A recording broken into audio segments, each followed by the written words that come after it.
And by doing this, YouTube looks at the session time, which I've mentioned before, and rewards you.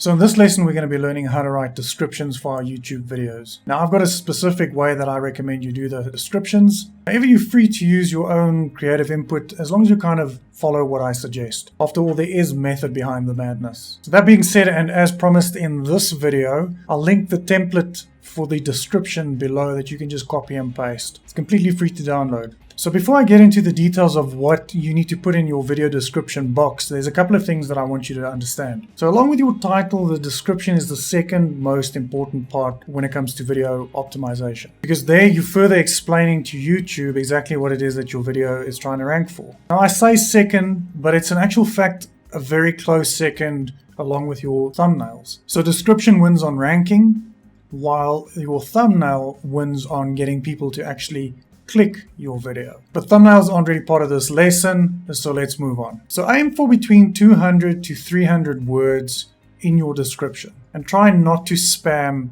with all of your keywords. That's very important. Now, what do I mean by spam? I mean something like this.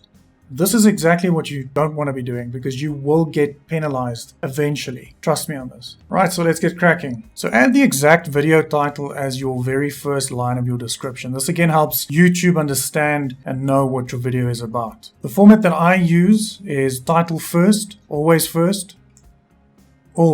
Now, if you're trying to sell something, in that case, make sure that the URL is visible in the snippet when people view your video without having to click on the show more button. So let me show you what I mean. If you have a look at all of these videos over here, you can see the snippets of the different videos, and this is a good example of somebody making use of the little snippet section before somebody even gets to reading the description of the video. Here's another good example. Here's another example. You can see the links in there. So people could then essentially just go and copy those links right there and go and open it in their browsers.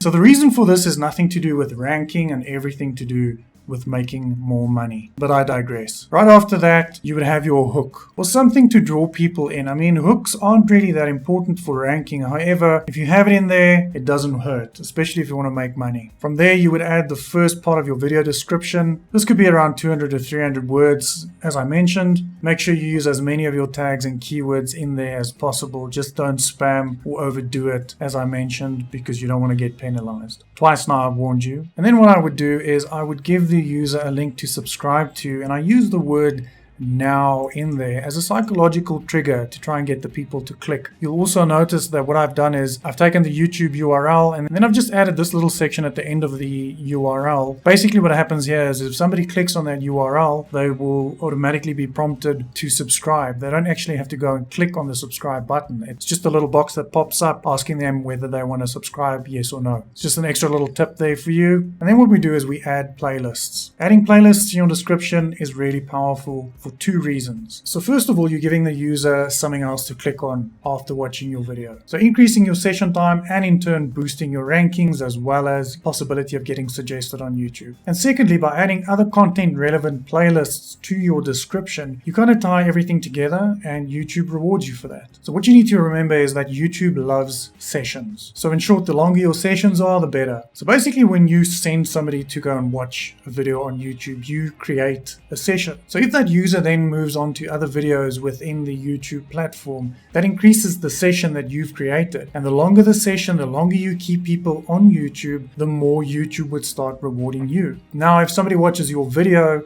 and then closes YouTube, YouTube sees that as a bad thing because basically what the algorithm then says is because of the content that you've shown them, because of your video, you've basically chased them away, chased them off the platform. And in turn, YouTube would negatively strike you for that. That's the basic explanation of how it works. Obviously, it's a little bit more in depth, but you get the idea. So always try and keep your sessions as long as possible. Try and keep people on the platform for as long as possible and you will be rewarded. So then go on and add a little bit more meat to your description. And then what I would do is I would add a few links to social media profiles. And this doesn't negatively impact your rankings.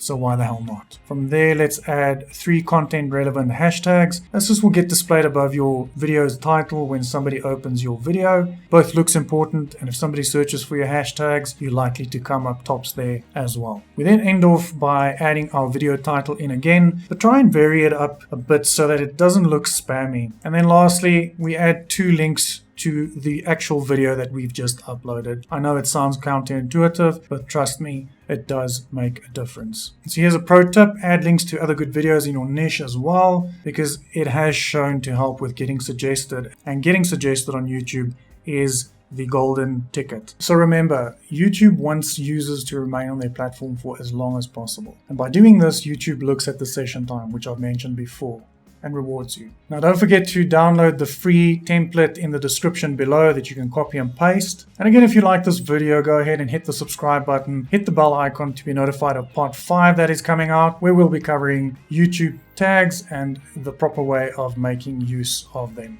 Peace out.